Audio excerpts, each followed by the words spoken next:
Good morning, everyone. The House Judiciary Committee will come to order. Will the Secretary please call the roll?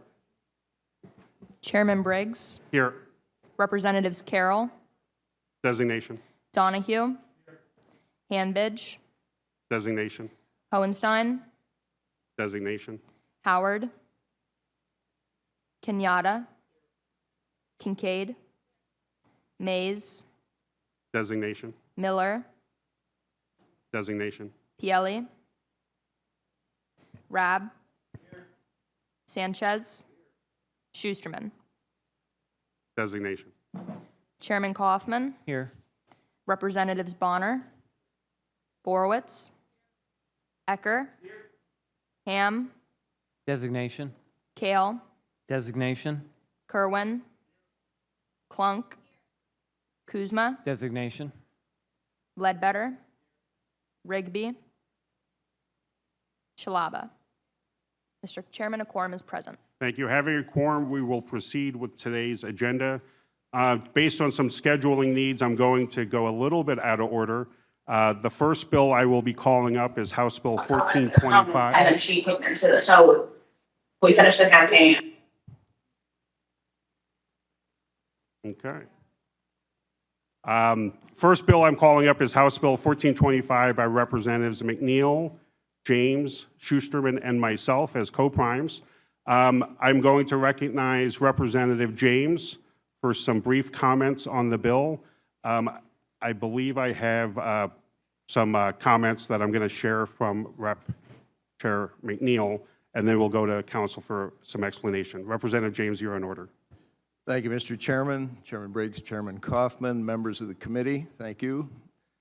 I just wanted to start by saying this room looks oddly familiar to me. I'm glad not that familiar, sir. Originally, I had intended to make the second batch of comments, and I got first place now due to unforeseen circumstances. I do want to make one comment from Representative McNeil's printed material here to kind of set the stage. It's the second paragraph. So if I may start with that, and then I'll add my own.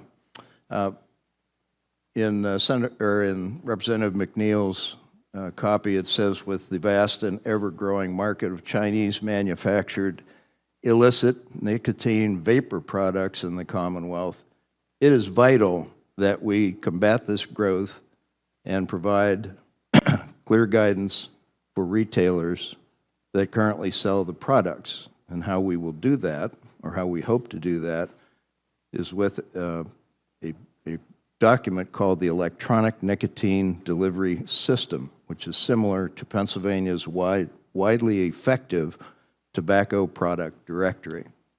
Now, my comments. The new directory will be similar in nature to the tobacco products directory and be managed by the Office of the Attorney General. The aim is to ensure compliance with state and federal regulations. Manufacturers must submit an annual certification of compliance.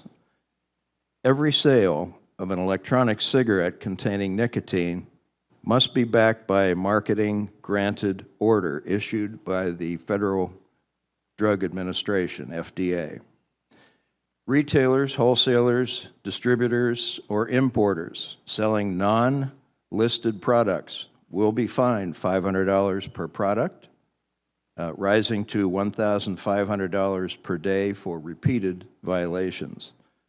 Manufacturers' fines start at $1,000 per product and may include a third-degree misdemeanor charge.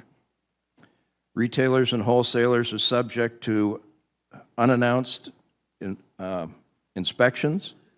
If there is a material change in any product, the manufacturer has a 30-day period to notify the Attorney General's office.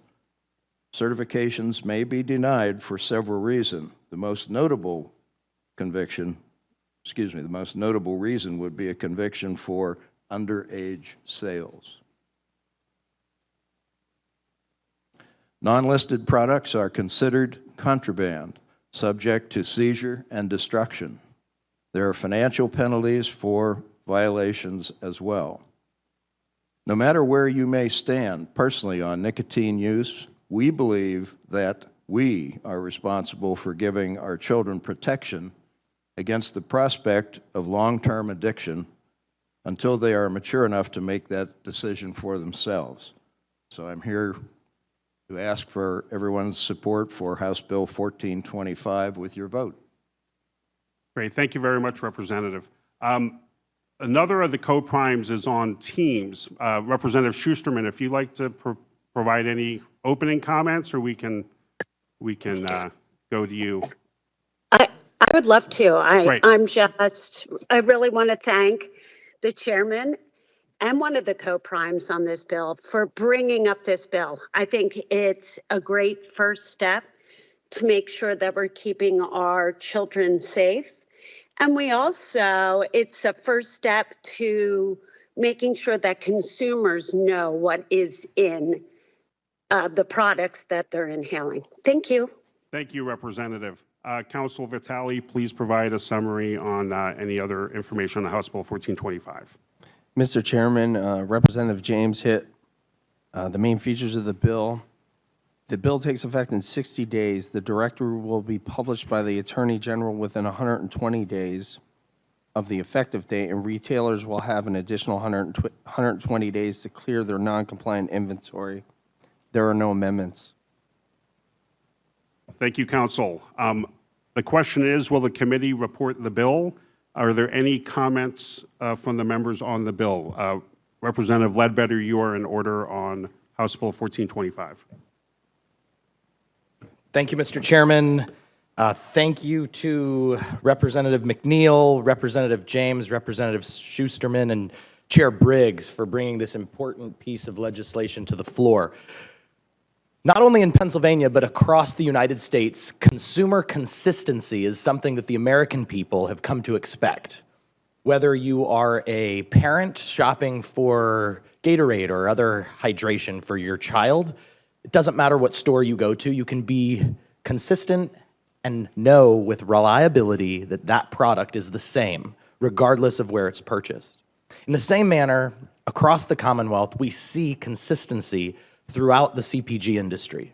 The CPG industry is one that is predicated in creating jobs, creating commerce, and providing a prosperous economy for us to then be able to transact in. This piece of legislation is not only important, but it is timely, because in addition to providing that consumer consistency, it also eliminates loopholes that foreign governments and nefarious entities that seek to undermine the United States government, the Commonwealth, as well as take advantage of the hardworking people within this state, will then be able to face a regulatory environment that avoids the nefarious activity that has currently been happening today, not in theory, but in practice. And so in an effort to advocate for that consumer consistency, in an effort to support the efforts of my colleagues in this bill, I'll look forward to supporting this piece of legislation, and I would ask the fellow members of this committee to support it with a unanimous vote. Thank you, Mr. Chair. Thank you, Representative. Any additional comments on the bill?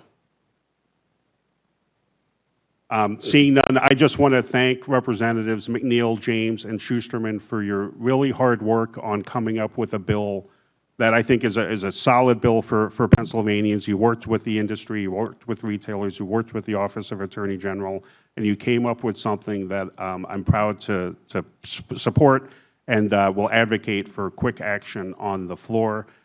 With that, Secretary, please call. Are there any negative votes? Secretary, please call the roll. Chairman Briggs, Yes. Representatives Carroll, Yes. Donahue, Hanbidge, Designation, yes.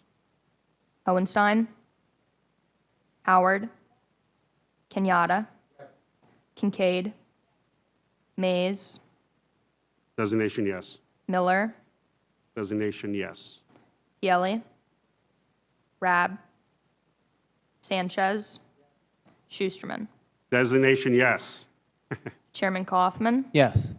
Representatives Bonner, Borowitz, Ecker, Ham, Designation, yes. Kale, Designation, yes. Kerwin, Clunk, Kuzma, Designation, yes. Ledbetter, Rigby, Shalaba. This bill passes a vote of 15 to 11. House Bill 1425 passes and will be reported as committee. Thank you, Secretary. Congratulations, Rep, and you can go to your next meeting. You are released.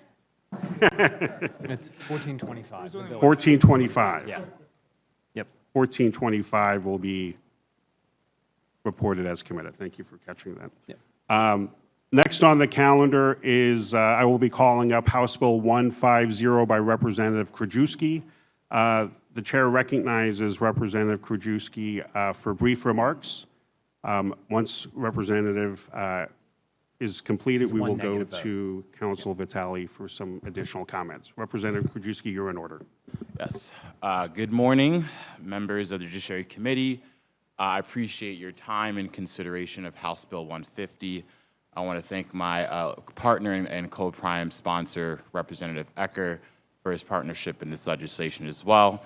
House Bill 150 creates a more efficient and streamlined process for medical release for seriously ill, and other incarcerated people who are at risk of death. The Department of Corrections spends over $426 million on medical care annually.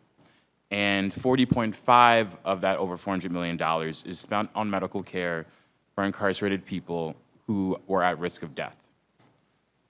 We also know that we have a problem with understaffing in the healthcare departments of DOC facilities. System-wide, there is a vacancy rate of 13%, with some facilities reaching as high as 40% vacancy. These vacancy rates result in currently employed staff being placed under greater strain to provide medical care for the elderly and the infirmed. And as we know from our healthcare industry at large, when healthcare workers are stretched beyond their capacity, the quality of care suffers. When you combine that decline in quality of care with a system that does not move with the urgency required, people die. One person that I am thinking of that was a victim of this process was one Mr. Ezra Bozeman. Mr. Bozeman spent almost 50 years incarcerated. He was afflicted with a back injury that was misdiagnosed for years because of inadequate care, which led to him having multiple surgeries. Those surgeries led to him being paralyzed from the waist down. Mr. Bozeman applied for the current compassionate release process that exists. It took much time for him to be approved. By the time he was approved for compassionate release, he was on life support. He died 12 days after he was released from prison. And Mr. Bozeman is just one example of the inadequacies of compassionate release. Over the last 15 years, only 54 people have been granted compassionate release. Since 2016, 11 people have died waiting for approval for their petition. Those are 11 people who could have spent their last days at home with family and loved ones, 11 people who pose no threat to society, and I think we can agree in this committee that it is not the kind of justice that the creators of our Commonwealth had in mind. It's why we are proposing House Bill 150 to introduce legislation to create a real pathway to medical release. Our bill would create a streamlined, comprehensive process for reviewing and granting early release for very ill incarcerated people who are at no risk to society. It would ensure that another 11 people don't die while waiting for a court to hear their case. This is a bipartisan proposal. It's sensible, it is fiscally responsible, it's just, and it's humane. I believe that our Department of Corrections should not be in the business of hospice care. It's not a nursing home. And I think it is time for us in the Commonwealth to do something to both save the money of our taxpayers, but also to save lives. And so I humbly ask for your support and consideration of House Bill 150. Thank you. Thank you, Representative Krajewski. Council, anything to add to the bill? Yes, Mr. Chairman. House Bill 150 repeals Section 9777 of Title 42 and replaces it with a new section, titled Modification of an Imposed Term of Imprisonment for Reason of Illness. A sentencing court may modify a term of imprisonment upon petition if the court determines, after considering all facts and circumstances, that an extraordinary and compelling family hardship exists, or the inmate has a substantially diminished ability to function in a correctional facility due to terminal illness, chronic and debilitating physical or medical condition or disease, a serious functional or cognitive impairment, or deteriorating physical or mental health due to the aging process. The court must consider input from the victim, the amount of time already served, the age, physical, and mental condition of the inmate, the post-release care plan, and the inmate's incarceration record. Moreover, and most importantly, the court has the authority to deny the release of any inmate, no matter the circumstances, if the court determines the inmate would pose an unreasonable risk of danger to the community. Mr. Chairman, the bill takes effect in 60 days, and there are no amendments. Thank you, Council Vitale. The question is, will the committee report the bill? Are there any comments on House Bill 150? Representative Ecker, you are in order. Thank you, Mr. Chairman. And I want to thank the good gentleman from Philadelphia for his remarks. Look, we have a financial problem here in Pennsylvania where we have got to look at ways to save money.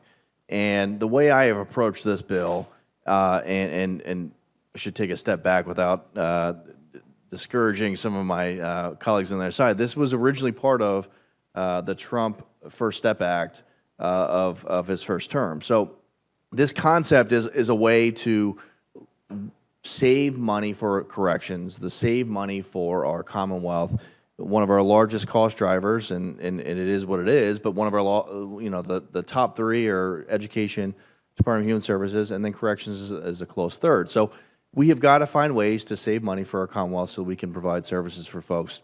This bill targets those individuals who are the least violent folks of our society. They are in a end-stage medical condition. They are in a position where not only the compassion side, but they are not a threat to our society. I recognize there's a lot of folks on our side that think this it's somewhat broad, and I know the Department of Corrections has some issues as well that we need to work through. But this is the first step, and I am open to those conversations to get something that is manageable for everybody, to have a conversation, to save money for the Commonwealth, but also protecting our citizens as well. This bill will target those individuals that are really at the end stage medical condition, that not only from a compassion standpoint, but from a financial standpoint, that a corrections facility is not necessarily the place that they want to be, or it should not be the place that we're caring for those medical conditions. Let's put them in facilities that make sense, that are more economical, that will save the Commonwealth money. That's why I'm supportive of this bill. And I will vote to advance it today, recognizing that there are some things that we need to work on with different agencies and stakeholder groups. But I do want to thank the good gentleman from Philadelphia. Thank you, Mr. Chairman. Thank you, Representative. Representative Klunk on House Bill 150. Thank you, Mr. Chairman. And I do want to thank my good friend from Adams County for working with his Democrat colleague on this bill. Last session, I had some concerns with this, and I know this bill has improved through the input that we gave at this committee meeting from last session. There are still some things that give me pause in this particular version. I will admit it is better, but I did want to bring some of those things up as we move this conversation forward. I do believe that we should be looking at those cost drivers and also looking at those who are in prison, who are not a serious threat, who may have a very serious terminal illness, who may be at the very end stages of cancer, or who have serious dementia and Alzheimer's.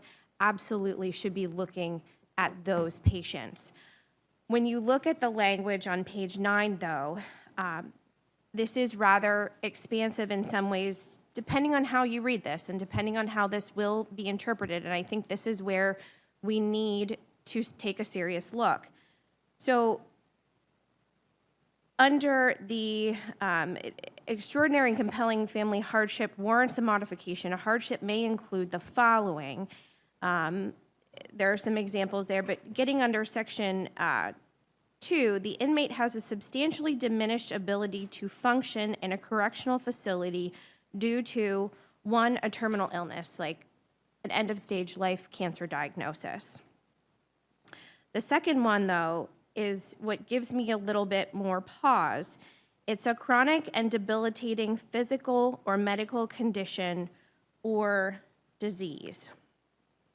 And when you look at the definitions on page 13, chronic and debilitating physical or medical condition or disease is defined as the term includes a medical condition that is persistent or permanent, comma, requires medication or ongoing care from a physician, or impairs a person's ability to perform routine daily tasks or self-care. So there's 3 different options there under chronic and debilitating physical or medical condition or disease. So persistent or permanent. There are, cancer could be persistent, cancer could be permanent, depending on the medical diagnosis. Diabetes could be persistent, it could be permanent. You could potentially, find yourself not being diabetic anymore. But many would consider that to be a chronic disease. Then you move forward, requires medication or ongoing care from a physician as a potential option there. A lot of different chronic illnesses like we think of, like diabetes, arthritis, asthma, high blood pressure, could potentially fall in here and require ongoing care and medication from a physician. So I do believe we need to take a look at that particular language, because I think that is what opens this particular bill up to many more people. That brings me pause. So I will be a no vote in particular because of this section here. I do believe we need to work on that, because we could be bringing many people forward to the DOC for this type of release, and that's not what our constituents would want for some of these criminals, especially the victims. We also have to be thinking of the victims here too. There are victims out there who did not get a chance to spend their last moments with their loved one. Yet we could potentially be giving somebody medical release to spend their last moments with their loved one.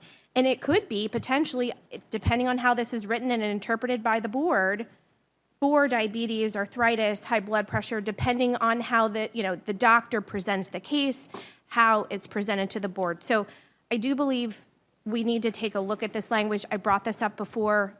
Please, and I know the Department of Corrections has some concerns with the bill as written. I just hope that as we continue moving forward, we can have those conversations to get this to a product where we can get more bipartisan support. But at this point, I will be a no. Thank you. Great. Thanks, Representative. I think Representative Krajewski is going to respond briefly. I was going to say something, but why don't you shoot, and then we'll get. I think we're going to probably say similar things. Sure, thank you. Just to respond to the concerns of the representative, and I appreciate your understanding of the intent of the legislation. This is a product we are working in collaboration with DOC on to perfect some of it.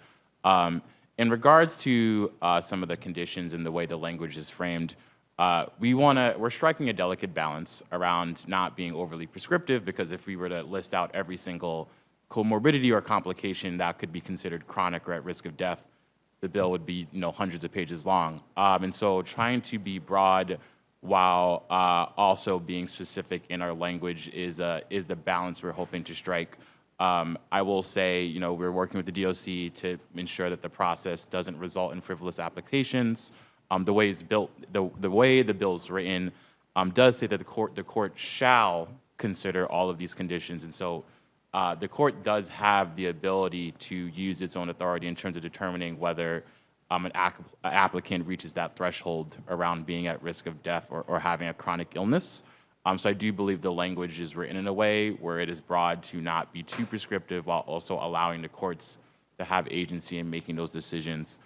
Just in regards to the victim piece, which of course we want to make sure victims are included, the HB 150 does have language that says the court shall consider input from the Office of the Victim Advocate and any victims that are related to the offense of the petitioner. We want to make sure victims' voices are included. That's written in the legislation, and so I do have compassion and empathy for that as well. Great, thank you. Representative Pielli on the bill. Thank you. Thank you, Mr. Chairman, and I want to thank our colleagues for bringing this bill up. As a past correctional officer, I've seen many incidents with folks that are suffering well into their 70s, serious illnesses. And although corrections motto is the care, custody, and control of the inmate population, we are not primarily a hospital, and we are not primarily a nursing home. And we're not equipped to deal with a lot of these cases. To Representative Eckert's point, I totally agree. I could recall taking a person who was 76 years old back and forth from the hospital, transporting them.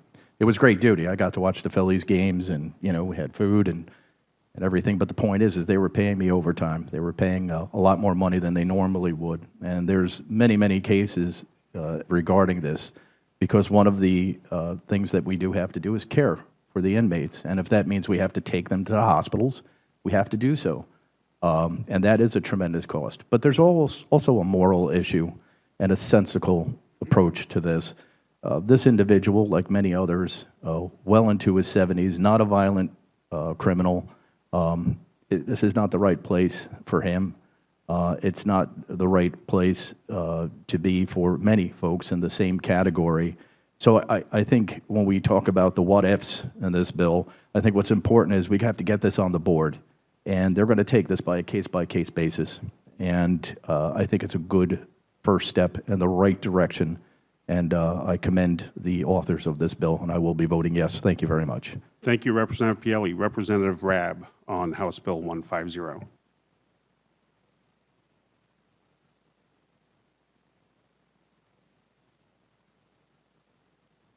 I'm sorry, Representative Kincaid. I apologize.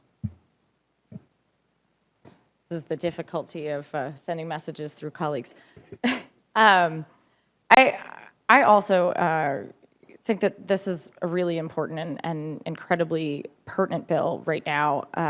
The reality is that we have far too many people who are in our prison system who are basically in sort of a nursing home capacity. I would invite all of my colleagues to visit SEI Waymart and SEI Laurel Highlands because they are effectively nursing homes with bars on the windows.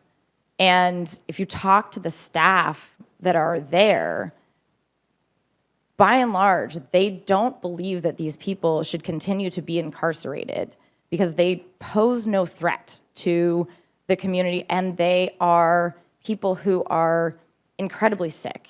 And so the idea that a court, that the board could not evaluate on the sort of totality of the circumstances and decide that somebody is not a threat to the community and is in fact so sick that they are not, that really the DOC is just not capable of actually providing the kind of care that they really require. It really does a disservice to the board and to our court system to say that folks who are involved in that do not have the ability to look at the circumstances in front of them and say, this person has diabetes, but otherwise they are, fine and they are able to continue to serve their sentence. And it is their diabetes is not rising to a level that they are requiring intensive care, medical care. We all have the ability to kind of look at people and evaluate these circumstances. So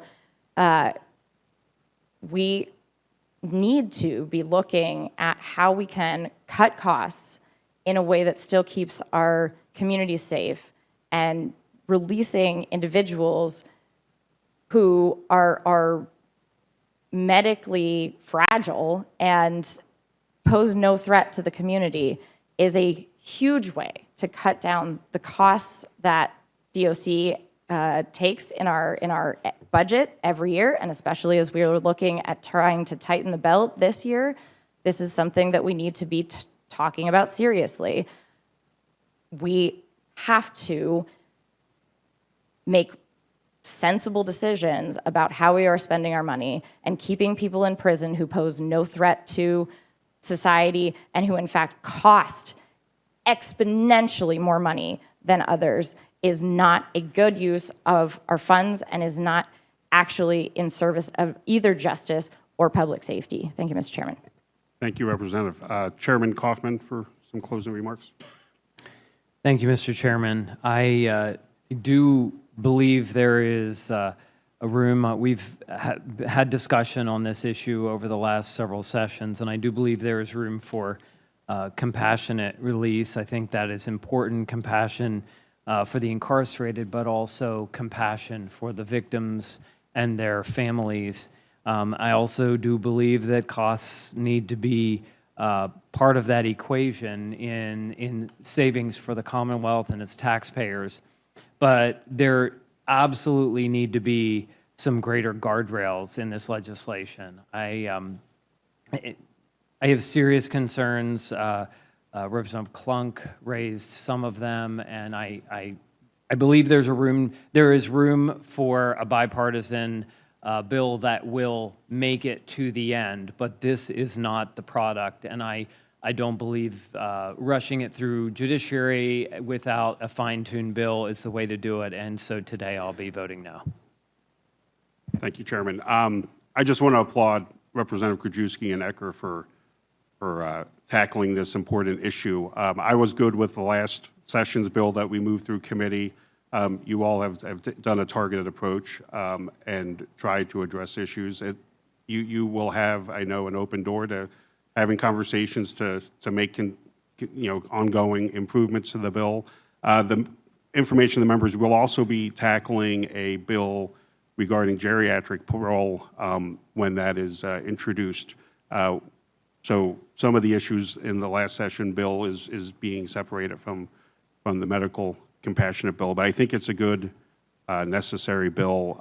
You mentioned Mr. Bozeman. He was somebody that I didn't have a fortune to meet, but I did represent his wife before redistricting and had a number of, quite a bit of communication with her during that really difficult time, and the system just failed to appropriately respond to what he was facing. So I think this would have helped that a year or two ago and given him a good, better result. But Secretary, please call the roll.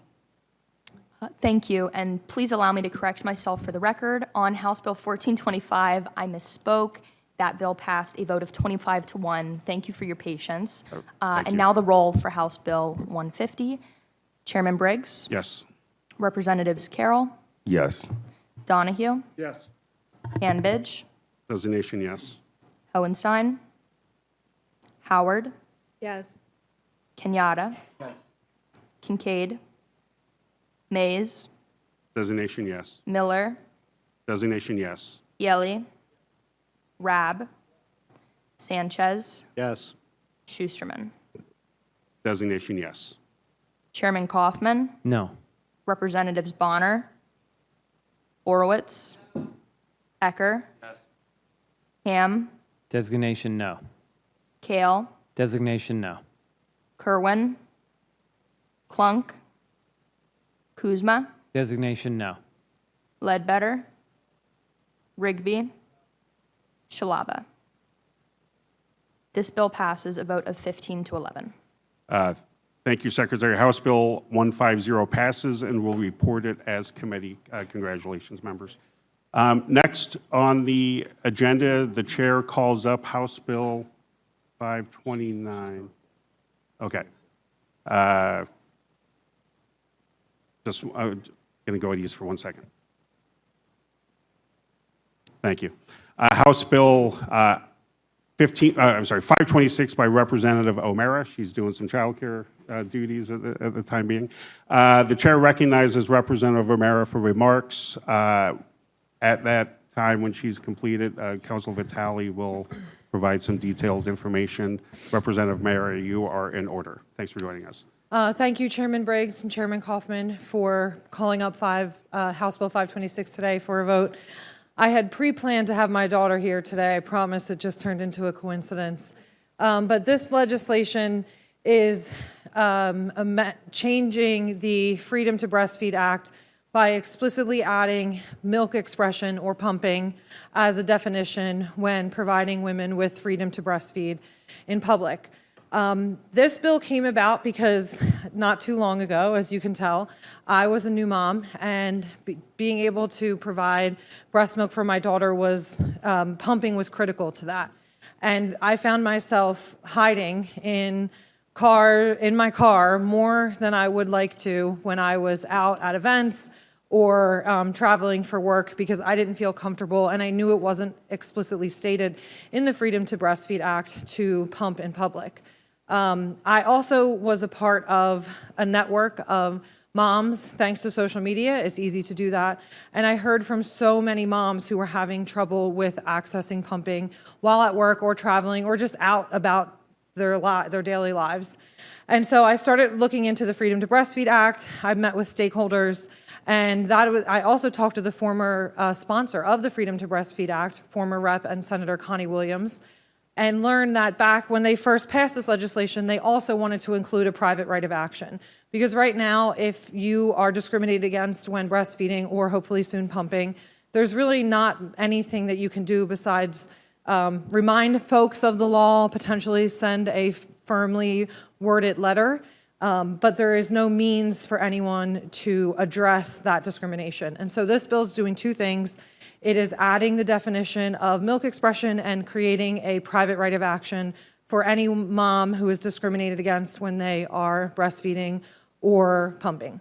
So I thank you for considering this during the week of Mother's Day. It's very meaningful to a lot of moms across the Commonwealth, and I hope we can have your support today. Thank you. Thank you, Representative. Council Vitale on the bill. Mr. Chairman, the bill takes effect in 60 days, and there's one amendment. The question is, will the committee report the bill? I'm in possession of Amendment 00079. Council, please provide a brief description of the amendment. Mr. Chairman, Amendment 00079 moves the Freedom to Breastfeed Act into the consolidated statute in Title 35 Health. Thank you. Council, any questions or comments on the amendment? Any negative votes on the amendment? Okay, Representative Borowski on the amendment. Horowitz, I'm sorry, on the amendment. Okay, real quick, in this amendment, does it also have the pumping in the amendment also? Yes, it's the bill in its entirety, putting it into, what title? Because it is a gut and replace. Title 35. Sorry. It is a gut and replace, so it still has the pumping in there? Yep, exact. Everything gets moved into. Okay. Thank you. Secretary, please call the roll. Chairman Briggs? Yes, all the Democrats will be yes. Okay. Chairman Kaufman? No. Representatives Bonner? Horowitz? Ecker? Ham? Designation no. Kale? Designation no. Kerwin? Clunk? Kuzma? Designation no. Ledbetter? Rigby? Shalaba? This amendment passes a vote of 14 to 12. Thank you, Secretary. On that question, the chair, I'm sorry. So the question is, will the committee support the bill as amended? I lost my track here. Any comments on the bill as amended? Representative Horowitz. Yeah, thank you so much. I just don't feel it's necessary. I have 3 kids. also breastfed, not that I should be talking about that in judiciary here, but it was never an issue, much less to codify it into law.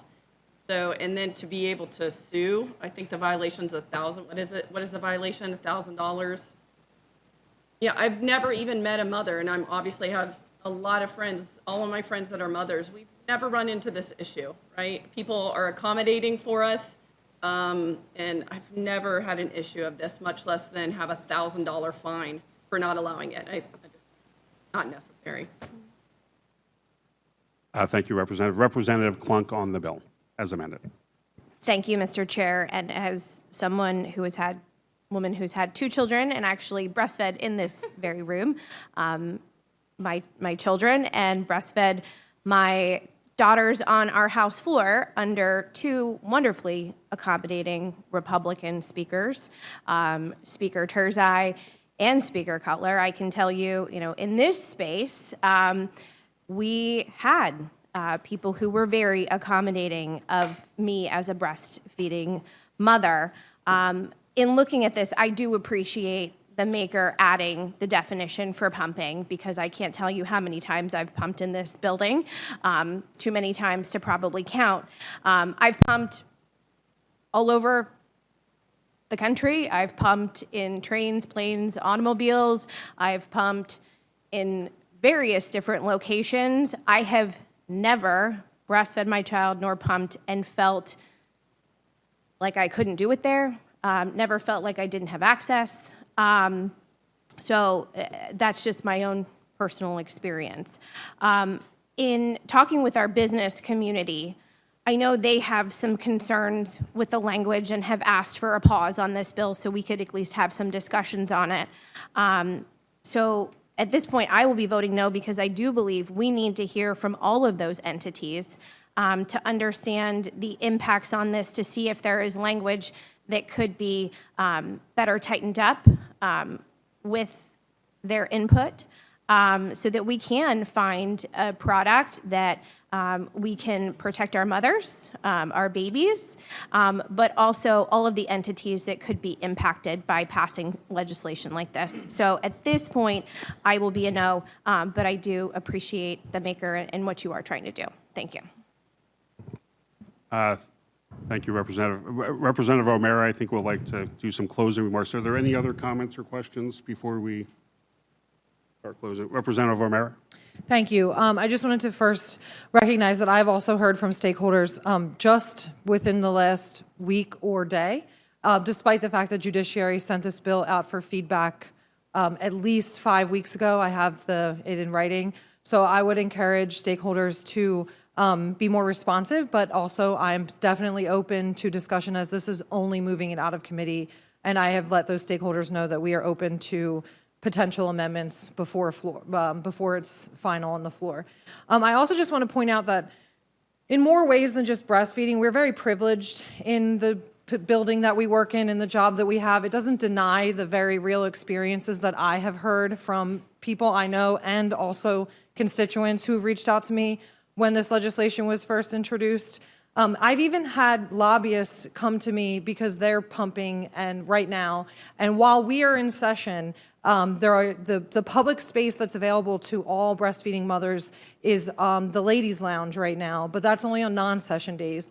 While we are in session, it's very difficult to find a place if you're visiting the Capitol. And so my conference room has become a place where moms know that they're welcome to use, lock the door, and have that privacy that they need. So while I can appreciate, and I'm glad that the moms who just spoke never experienced this, we know that other moms are. And so that's why it's important that we do codify this into legislation. Thank you, Mr. Chairman. Thank you, Representative. Thanks for having an open door to have a continued conversation on the bill. Secretary, please call the roll. Chairman Briggs? Yes. Representatives Carroll? Yes. Donahue? Hanbidge? Designation, yes. Hohenstein? Howard? Kenyatta? Kincaid? Mays? Designation, yes. And I apologize, Representative, I just saw your hand pop up. Continue with the roll call, sorry. Miller? Designation, yes. Pielli? Rab? Sanchez? Designation, yes. Schusterman, Designation, yes. Chairman Kaufman, No. Representatives Bonner, Horowitz, Ecker, Ham, Designation, no. Kale, Designation, no. Kerwin, Clunk, Kuzma, Designation, no. Ledbetter, Rigby, Shalaba. This bill passes a vote of 14 to 12. Thank you, Secretary. House Bill 526 passes and will report it as amended. Thank you, Representative O'Meara, for your leadership. Next on the agenda, the chair calls up House Bill 940 by Representative Delosier. The chair recognizes Representative Delosier for remarks, and after that, Council Vitale will be in order. You're in order. You can begin. Thank you very much, Mr. Chairman. Thank you to both chairmen for bringing this bill up. House Bill 940 that was reintroduced, this was an issue that came up when I chaired Children and Youth with my colleague and Democratic Chair Pam Delisio. It was an issue that when we had gone out to Children and Youth directors in our counties, this had been recognized as some way to protect some of our most vulnerable in our counties and in our state. But the bill expands the definition of sexual abuse or exploitation in the Child Protective Services Law to include the offenses of trafficking in minors and involuntary sexual servitude. It's an unfortunate reality that that certain groups are particularly vulnerable to human trafficking. This is an issue that's very important to be educated on in our state as a pass-through state. Unfortunately, we have a very high level of human trafficking that is that subculture that is something that a lot of people don't like to talk about, but unfortunately we need to protect and work to protect those that are victims of human trafficking. And this includes the children and youth who are experiencing homelessness and foster care, a lot more than many others. To include these additional terms under the definition of sexual abuse or exploitation is to encourage a more complete reporting of suspected child abuse and to provide additional protection for our vulnerable youth as their well-being is also very paramount. We also have to recognize that as we work with many of our children and youth professionals in our counties that identified this need, as many are aware, these are challenging. The data is very challenging to find out about sexual exploitation, especially with our children. And the specific data on this issue of trafficking minors and involuntary sexual servitude, as there is underreporting as well as detailed information about these kinds of cases is not always publicly available just due to the sensitive nature of this issue. Be it as it may, the continued efforts are needed to address this form of exploitation effectively, and this House bill takes us a step further in identifying and responding to issues that affect those most vulnerable in our communities. Our neighborhoods and many of our communities are asking for our children to be protected. This is one way that we can make that step in that direction, and I thank the chairman for bringing this bill up. Thank you very much. Thank you, Representative. Council Vitale, anything to add other than? Mr. Chairman, the bill takes effect in 60 days and there are no amendments. Nice and tight. Thank you very much. The question is, will the committee report the bill? Are there any comments on this bill? Are there any negative votes on this bill? Good. No negative votes. Please record it as unanimous voted. Thank you very much, Representative, for your work on this. Thank you, Mr. Finally, on the last on the agenda is House Bill 956 by Representative Kenyatta and Flick. I don't know if Representative Flick is here, but Representative Kenyatta is a member of the committee, and you are recognized to provide some remarks. Thank you, Mr. Chairman. So today, with the amendment, which we'll soon consider, we're talking about 23 words. 23 words that we're going to add to a statute and expand protections for people who get up every single day to try to make our communities a better place. You know, over the year, this statute has expanded, and I know folks think it should be, should be reduced, but it has been expanded over the years to include more and more workers who engage with the public in high-stress jobs and who often, because of the work that they're doing, are targeted. They deserve to be treated with respect, and they deserve to know that if they are assaulted while doing their jobs, that those who engaged in that assault and that violence toward them are going to be held accountable to the fullest extent of the law. Everybody on this committee is under this statute right now. If somebody attacks us because of our work, because we make a vote that they don't like, we have these protections. But it's not true for so many workers across the Commonwealth. And as we've expanded this statute, we did not do it in the sort of holistic way that we're planning to do today with this amendment, with this bill. I want to thank Representative Flick for working with me to bring forward a bipartisan product.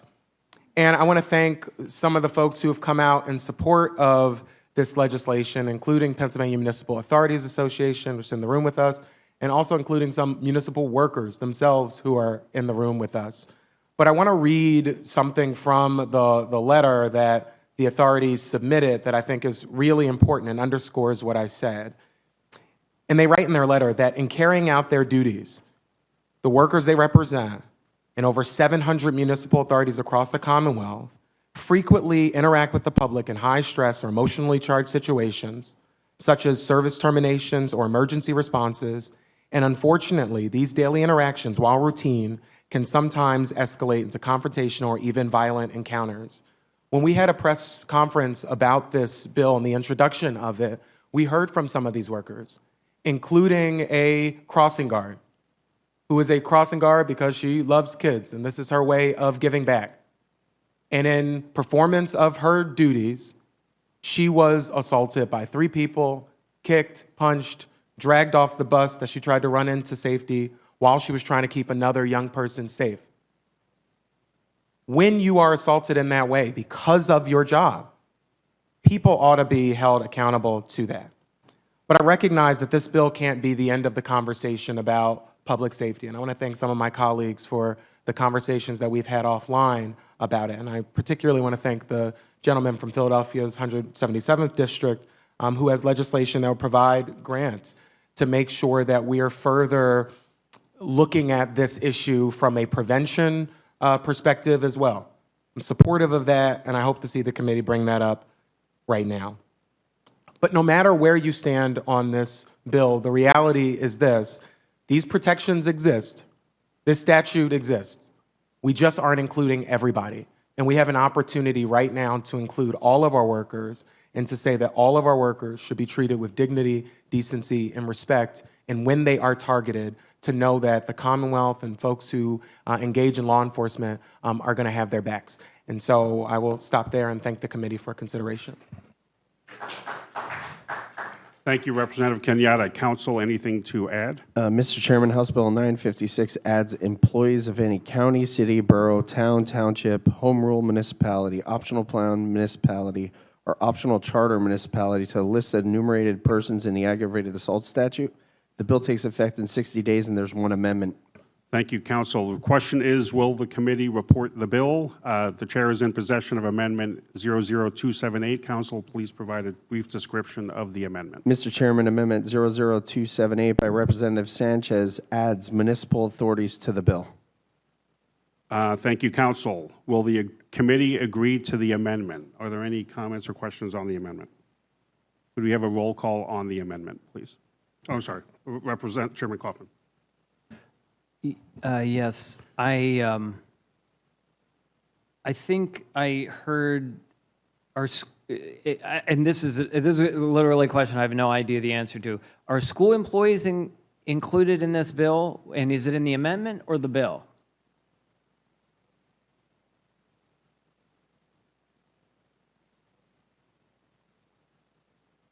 So school employees are, but some of our crossing guards, depending on where you live, are actually employees of the municipality, not employees of the school district.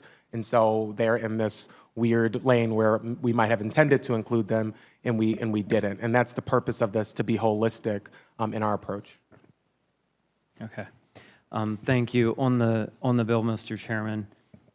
We are on the amendment. Or the amendment. Yeah, I'm sorry. Okay, on the I'm amendment. sorry. Yeah, Yep. I have been in this committee many years, and I have I have heard to great protestation the addition of enumerated classes of people to this aggravated statute, and by the folks who are proposing this. And while I have a lot of hesitation, as I believe the folks who would be included in this bill would number close to 4% of the population of Pennsylvania. 500,000 people, I think, is what we've tallied. I don't know that federal or state employees are included in this. Many of them, probably have, equal situations as municipal employees. I would like far greater study of this issue before we add another 500,000 people to the aggravated statute. And at this point, I'm not prepared to support the amendment or the bill. Thank you, Chairman. Secretary, please call the roll on Amendment 278. Chairman Briggs, Yes. Representatives Carroll, Yes. Donahue, Hanbidge, Designation, yes. Hohenstein, Howard, Kenyatta, Kincaid, Mays, Sorry, what was that name? Mays, Designation, yes. Miller, Designation, no. Yelly, Rab, Sanchez, Designation, yes. Schusterman. Designation, yes. Chairman Kaufman, No. Representatives Bonner, Horowitz, Ecker, Ham, Designation, no. Kale, Designation, no. Kerwin, Clunk, Kuzma, Designation, no. Ledbetter, Rigby, Shalaba. The amendment fails, a vote of 12 to 14. Thank you, Secretary. This amendment fails. Next up, we have discussion on House Bill 956. Are there any comments on House Bill 956? Representative Kincaid.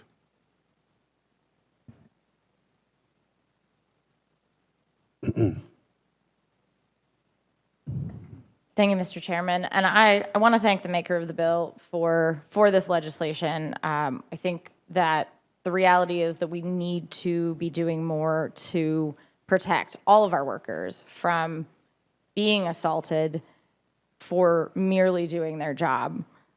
No one should be harmed for serving our communities. Public service has been under fire for far too long, and that puts those workers in danger.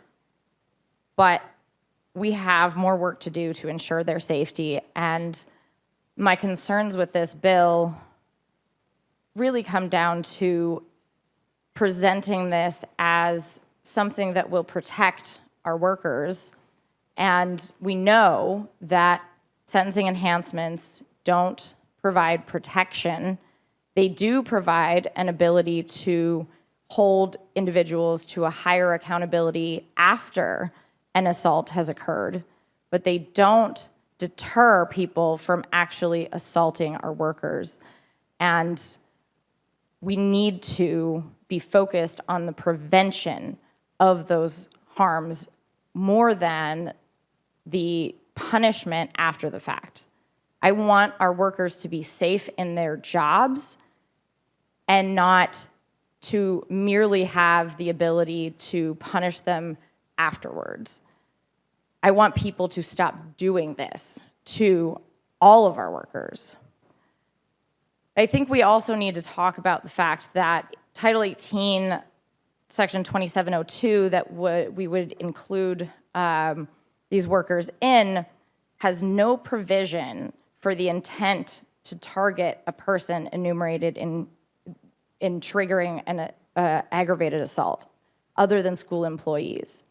So if someone performs a simple assault on an employee or on a worker, and it is not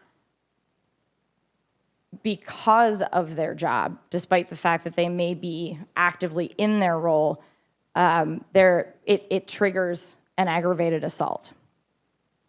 And Title 18, 2701 defines simple assault as attempting to cause or intentionally, knowingly, or recklessly causing bodily injury or recklessly placing another in fear of imminent bodily injury. And that is graded as a misdemeanor of the second degree. A misdemeanor of the second degree, the penalty for that is a fine of no less than $500 and no more than $5,000, and imprisonment not to exceed up to 2 years. Aggravated assault is a felony of the first degree, which carries a penalty of up to 20 years in prison and a fine of up to $25,000. Other felonies of the first degree include rape, kidnapping, and burglary. And the extreme jump between those two punishments is something that I think that this legislature needs to look at and address broadly. I want our workers to be safe. I absolutely want to make sure that people are not assaulting our workers merely for doing their job. I think that this bill needs more work to be able to do that, and I am absolutely willing to sit down and have that conversation, but at this point in time, I have to be a no. Thank you, Mr. Chairman. Thank you, Representative. Representative Hohenstein on the bill. And while you're walking up, Representative Kenyatta mentioned your bill, House Bill 1145, and we are consulting with appropriations just because it's a grant program. So I do anticipate adding that to the agenda in the near future. Representative Hohenstein on House Bill 956. Thank you, Chair. And as my colleague from Philadelphia and the Chair mentioned, I do have a bill that would focus on a grant program that would provide protection. At this time, that bill is more focused on transit workers than on other government employees, but we're prepared to change that as well.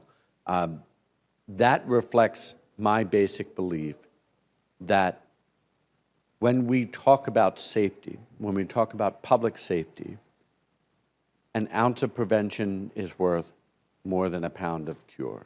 And I think that in this space, what we need is the creation of an atmosphere of safety that then leads to fewer violent incidents. I myself actually proposed a similar bill to the one that's being proposed now by my colleague from Philadelphia, relating to Philadelphia Department of Recreation workers because of an incident that occurred in 2019 between people using a swimming pool and some of the lifeguards at the pool. I was a lifeguard growing up. That was one of my very first jobs as I was coming out of high school and going into college. And I was really, really happy to provide that service and be in that space for my neighborhood.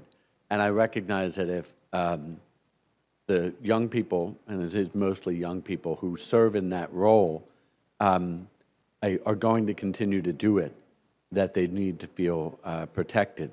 And that idea of feeling protected is really, really important. And as I've come to grow in this work and to talk with transit workers, to talk with sanitation workers, and I know our union in Philadelphia, I appreciate all of you coming out and being here for support of it.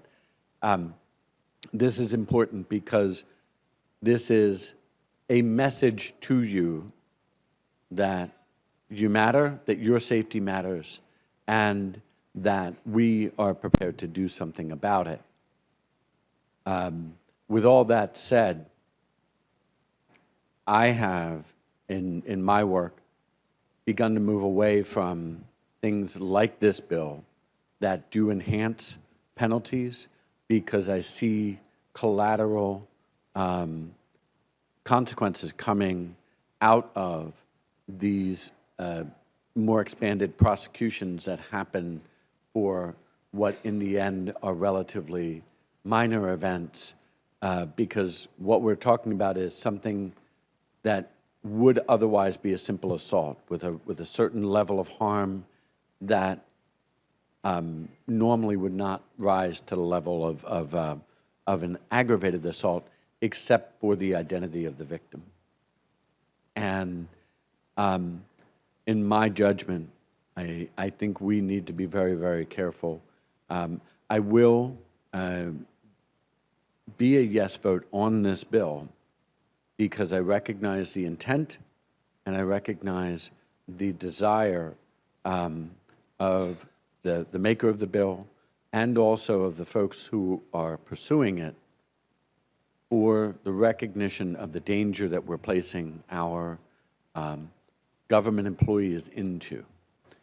With that being said, I think before this bill moves forward, and I know that this amendment has been discussed, but I want to publicly state that my support for this bill will only continue if we are able to take those 40 different subsections of government employees that don't always necessarily make sense or come together in a way that lets people know that if they step into that space and hurt these particular people, that they're going to face such a higher level of penalty, you know, anywhere from 10 to 20 years instead of something that would max out at 2.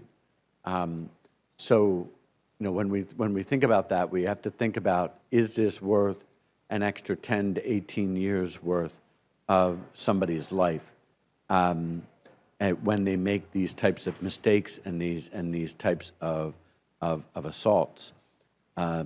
So I will be a yes, but I want to see this bill amended in a way that consolidates the very far outreaching subsections that we now have that are now would be up to 40 if this bill gets passed.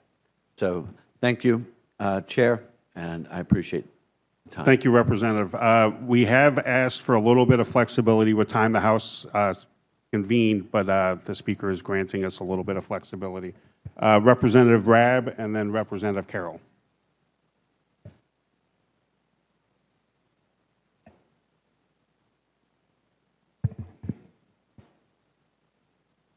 Thank you, Mr. Chairman. This is a hard one for me. It's deeply personal. I came into this office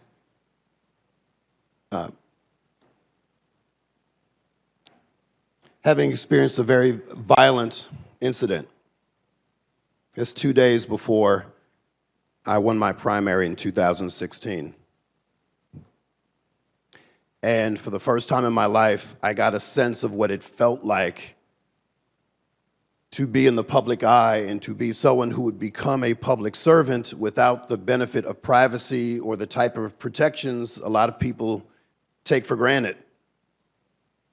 And since coming into office 8.5 years ago, I did not expect how much violence I would have to endure myself, or threats of violence, I should say. Castration, lynching, things that I don't often talk about, probably because all of these things that are recorded and my children can watch. And raising 2 black sons in this society has its challenges for a parent. There are conversations I don't want to have, but I have to have if I'm prepared to keep my children safer And I can't say that I can keep them safe. There are no guarantees. But as a father, I want to keep them safer. There are women and men in the public sector in particular who every day do often unthanked work at low wages. Let me repeat that, at low wages. Folks who were and remain essential workers who do not get the type of protection or recognition or compensation that they deserve. I agree with the intent of the makers of the bill. I believe that the motivations for putting this bill forward are good. But like Representative Kincaid, I believe that our focus should be on prevention. Prevention. And there are unintended consequences of raising the bar on punishment for folks in these very volatile sectors. We also have to be aware, too, that by enumerating the categories of workers that get the protection that we get as elected officials necessarily keeps others out, which none of us support, who understand that folks on the front lines deserve the protections they don't currently have. So I don't know if this bill will pass today out of committee, but I do know this. I know that the makers of the bill care. I know that everyone who votes yes for this bill, that they care. And for those of us who have spoken up today on why we're no's, we care too.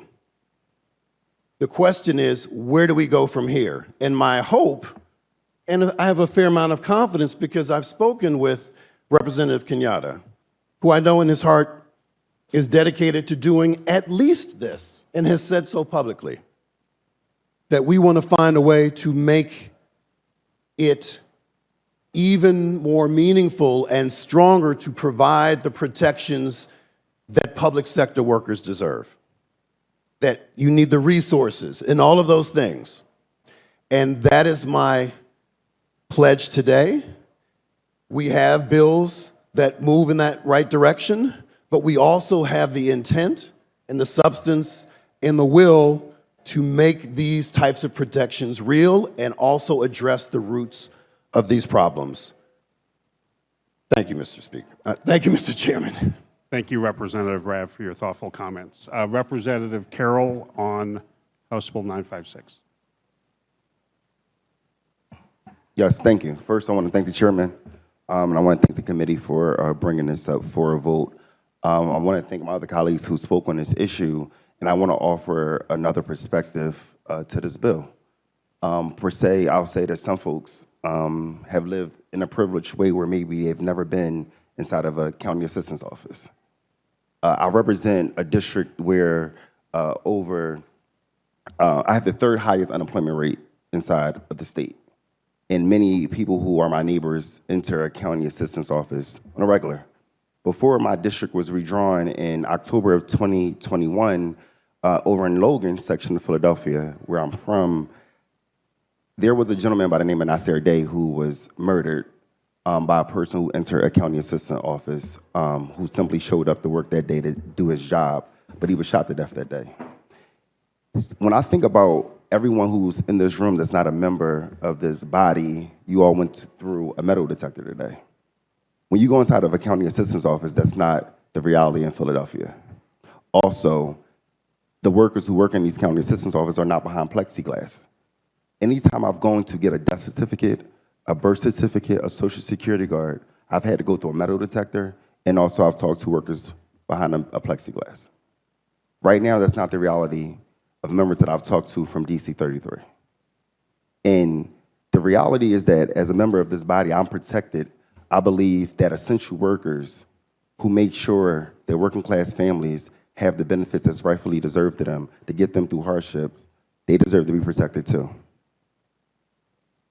if we're going to have a conversation and say the unintended consequences and that hardening sentences is the reason why we don't vote on this bill today, I think that we need to have a different conversation about how we protect all citizens of this Commonwealth. I will be a yes vote on this today, and I encourage my colleagues to reconsider if they are a no vote on this bill today. Thank you. Thank you, Representative Carroll. Before we go to a vote, Representative Kenyatta for some closing comments. Thank you so much, and I appreciate the conversation. This is a really interesting place to be. You know, for the minority chairman, the rationale that was given is that, well, bills like this have come up before and people have not supported them. Well, this is an opportunity to take yes for an answer. For folks on the other side who say we should not approach criminality as the only response to public safety, you have somebody who has not only verbally agreed, but who has put my vote, my energy, and my actions where my mouth is in terms of believing in a system that is just and fair and that doesn't just throw the book at people. But what we are doing, whether that is the intent or not, is to say to certain workers, sorry you missed the cutoff when we were doing this bill before, but who cares that you aren't protected in the same way other people who they work with every single day are protected. It is not every day that this committee has a bill that is supported by the Police Chiefs Association and the district attorney from the city of the first class. That doesn't happen every day. But it's happening today because everybody who wants to just look at this impartially, in my view, understands that this statute does not disappear because you vote against this bill today. But what does happen is that you say to the workers who are paid the least that we don't care that you have the same protections that we enjoy as members of this body, and I think that that's wrong. I think we have an opportunity to do right by all of our workers today, to approach this statute in a way that we haven't, where before we went job description by job description, and just say that everybody is covered by this. And we've been able to do it in a way that is bipartisan and brings together people who don't often agree on things. And I think when we have those moments to agree with people that we don't often agree with, that's not the moment to retreat and say, well, I don't usually agree with you, so I'm going to vote against you. I have voted for bills with members with whom I have very deep disagreements on aspects of their view of public policy. But I think we have to do a much better job in this building of taking bills issue by issue and deciding the issue. That's the approach that I try to take in this building. And it is disappointing that that's not the approach that we're taking in this moment with these class of workers. I'm going to continue, no matter what the result is of this bill, to work on getting this bill passed because it's the right thing to do. And I'm going to be a yes and urge my colleagues who said they're going to be a no to reconsider. Thank you. Representative Horowitz, if you could, real quick. Yeah, real quick. I just want to remind my Democrat colleagues and that the best personal protection that we can possibly have as Americans is the Second Amendment. So if they would uphold that, you know, that's the best personal protection possible that they've given us in the Constitution of the United States. Thank you. I look forward to continuing this conversation. I am going to be voting yes, but I think we kind of did the count. I do want to take Representative Hohenstein's approach and try to, either on the floor or in committee, tighten up that 40 list and also address the underlying concerns that a lot of us have regarding the aggravated assault statute. So I know that is not what we were doing today, but I am open to having that conversation, and Chairman Kaufman has Mr. Chairman, I'd like to make a motion. You're in order. Because I can count. I'm going to make a motion to table this bill for now and continue the conversation. So we could motion to table, I guess, is an order. Mr. Chairman? I could easily just go over the bill. Chairman Kaufman. Thank you, Mr. Chairman. That was going to be my suggestion. You're the majority. You can just pull the bill. Yeah. Yeah, so a motion to table, if it's on the table, we'll need a roll call. If Representative Kenyatta is requesting me just to go over the bill, I would entertain that. Okay, thank you, Representative Kenyatta. The bill is over. Thank you all. Before we adjourn, because we've gone over 24 minutes now, today is a sad day in my world. I think this is now the third retirement that we've had in the Judiciary Committee. Jeff Fox, who's been with us for almost 25 years for the Democratic Caucus, is retiring. One of the highlights of becoming the minority chair was I was able to adopt Jeff and Dave and Tim Claudius in the Judiciary Committee for the last 7 years, and he's become a real friend, real confidant, keeps me honest.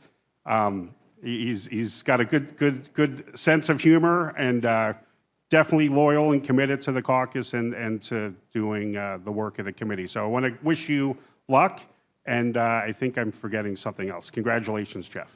For the record, please allow me to correct myself. The previous amendment failed a vote of 11 to 15. That's all I have. Thank you. Amendments failed, and we are over on the bill, and this meeting is adjourned. Thank you, members.